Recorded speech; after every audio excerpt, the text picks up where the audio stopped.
Assalamu alaikum, kanal yurttaşlar, girgenden bir like basıp, abone olmayı unutmayın.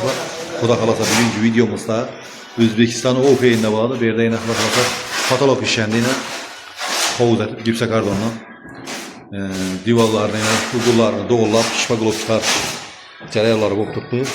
Bir de yine patologlarına şipaglop kuruldu.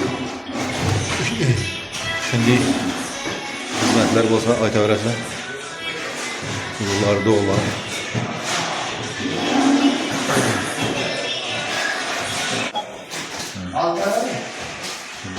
Bu olsa arkadaşlar nömerlerimiz koyup koyalım. Yine avuçlara like basıp beraber yine bir yine bu kanasam yüksek kardon oldu. Ravutları ötüp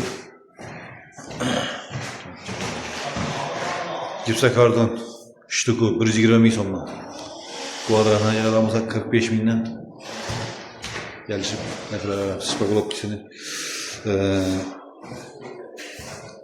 kvadratı 2 suloy uğulları doğullangan bilen 30 binden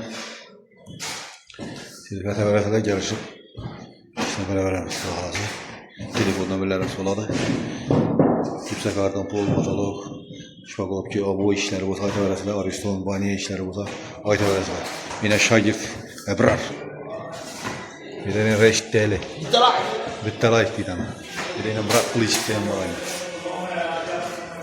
After receiver vermesen olacak mı? Müzik verdi onu yani. Şu bilen bugünkü videomuz tamam. Sağ olun, selamet olun. Keyifli videolarda görüşeceğiz.